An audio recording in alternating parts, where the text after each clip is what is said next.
10th मार्च को आप मेरा मार्क्स देखो, ये हो चुका है 475। तो हमारा मेजर टेस्ट स्टार्ट हुआ था 18th फेब से। ओके, तो आप देखो मेरा मार्क्स कितना है, 481। Okay,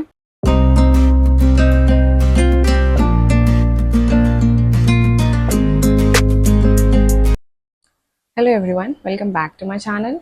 This is Komal, and in today's video I'm going to talk about what was my score in March previous year. Okay, और उसके लिए मैं आपको दिखा रही हूँ screenshot of my Allen DSAT test जो कि मैंने ऑफलाइन ज्वाइन किया हुआ था।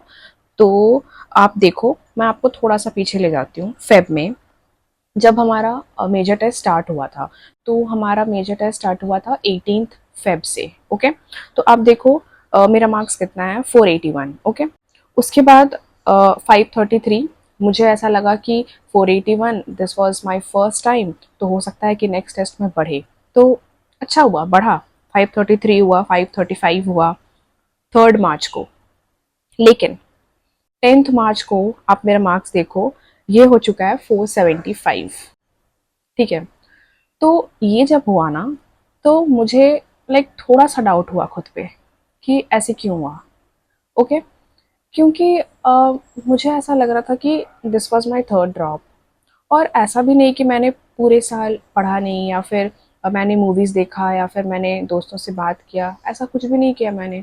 आई gave my full time to studies.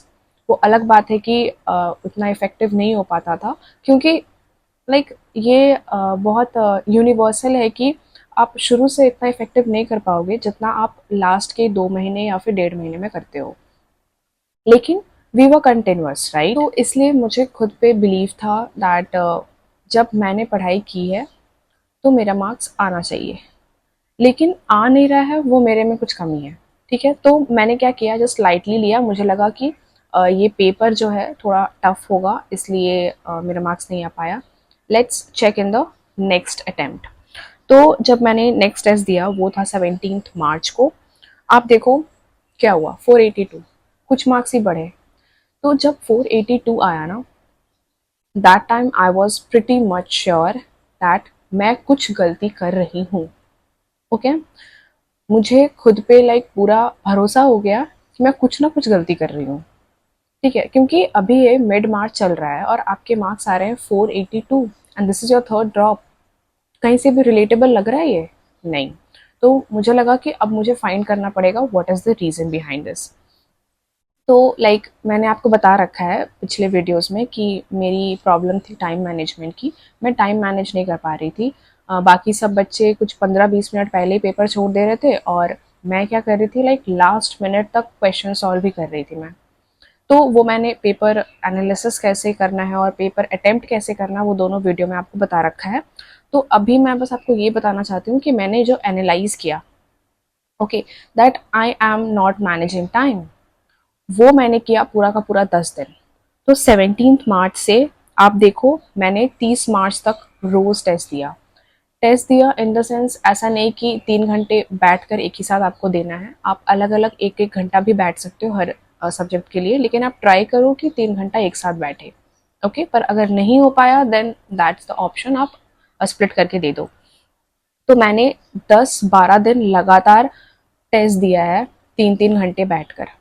Okay, I use the papers from Telegram जो फुल सिलेबस टेस्ट वाले होते थे। तो मैंने 18th मार्च से 30th मार्च तक टेस्ट दिया, और देखो 31st मार्च मेरा मार्क्स बढ़ गया, 553 हो गया। और फिर मैंने ये कंटिन्यू रखा 31st मार्च से 6 अप्रैल तक, and then you can see my jump, वो 600 पे पहुंच गया। उसके बाद 7th अप्रैल को 610, 14th को 615, और 21st अप्रैल को 614। ओके, और मैंने एक और टेस्ट दिया था, वो मैंने घर पे दे दिया था 28 अप्रैल को। उसमें मेरा आया था 620 के आसपास। तो आप देखो, ऐसा 600s में पहुंच गया था मेरा मार्क्स अप्रैल तक। क्यों? क्योंकि मैंने उसे मार्च में एनालाइज कर लिया। अब सोचो कि अगर मैंने मार्च में ये एनालाइज नहीं किया होता, तो मैं 653 तक नहीं पहुंच पाती। It was impossible, because I was not managing time यार। मैं एक ही अटेम्प्ट में पूरे पेपर को कोशिश कर रही थी सॉल्व करने का। तो ये तो मेरा हो गया। अब आते हैं आप पर. You all are commenting that I am getting 440, I am getting 420, I am getting 450, I am getting 550. क्या मेरा सिलेक्शन हो पाएगा? तो आपको ये वीडियो देखकर क्या लग रहा है कि अभी आपका सिलेक्शन हो पाएगा या फिर नहीं? पहली बात कि आपको ये सोचना ही नहीं चाहिए कि आपका सिलेक्शन होगा या नहीं. You always have to be positive कि मेरा सिलेक्शन तो होना ही है. ऐसा आपको रखना होगा. मैंने भी रखा था यार. देखो, डर तो लगेगा. मुझे भी लगा था, आपको भी लगेगा, और सबको लगा था. ठीक है, तो डर लगेगा, but you don't have to keep any option कि हाँ अगर नहीं हुआ तो. No option. होगा, क्यों नहीं होगा? So first of all think positive. Second, आप आपको बस टेस्ट देना है. अभी जो टाइम है ना, अभी आपका एक एक दिन बहुत इम्पॉर्टेंट है. पता है, मैंने हमेशा सुना था यूट्यूबर्स को बोलते हुए कि मार्च अप्रैल बहुत इम्पॉर्टेंट होता है, बहुत इम्पॉर्टेंट होता है, ये गेम चेंजिंग होता है. मुझे ऐसा लगता है कि ऐसा कैसे हो सकता है. लाइक लास्ट 2 मंथ में इंसान क्या ही करेगा. बट ट्रस्ट मी, अब मैं भी आपको यही बात बोलूँगी कि लास्ट 2 मंथ ही गेम चेंजर होता है यार. आप देखो ना, फेब तक मेरा क्या था मार्क्स फुल टेस्ट में? 400, 450 में था. एक बार गया 500 में, तो इसका मतलब ये थोड़ी कि एक बार गया तो हर बार आएगा. नहीं, वो कंटिन्यू होना चाहिए. तो मार्च में एक बार गया, फिर 400 पे आ गया था वो. तो मैंने जो भी किया वो मैंने मार्च और अप्रैल में किया है, वो भी मिड मार्च से. ओके, मिड मार्च से मैंने रोज़ टेस्ट दिया है, रोज़ एनालाइज किया है, रोज़ रिवाइज किया है. उसके बाद जाके ये हुआ है. तो अभी से बहुत टाइम है. If you are in 400 also, अभी भी बहुत टाइम है. अगर मैं बोल रही हूँ आप 400 में हो और आपका रिवीजन नहीं हुआ है, तो अभी आप रिवीजन करो, आप टेस्ट दो, आप एनालाइज करो. और कुछ मत सोचो कि होगा कि नहीं होगा. That is not in your hands, right? तो अभी जो आपके हाथ में है, अभी जो दिन है ना, ये दिन जिसको हम बोलते हैं ना एकदम वर्स्ट बनाना. उठ रहे हैं और फिर पढ़ रहे हैं, उठ रहे हैं और पढ़ रहे हैं, बस ना किसी से बात करना, ना फिर या ना ही किसी से मतलब रखना, कुछ नहीं, वो वाला टाइम है अभी. क्योंकि आप मुझसे पूछोगे ना कि मैंने कब एकदम लाइक 14 घंटे, तो वो मैंने अभी से स्टार्ट किया था, मिड मार्च से. पहले से नहीं हो रहा था यार. अप्रैल में तो पक्का था.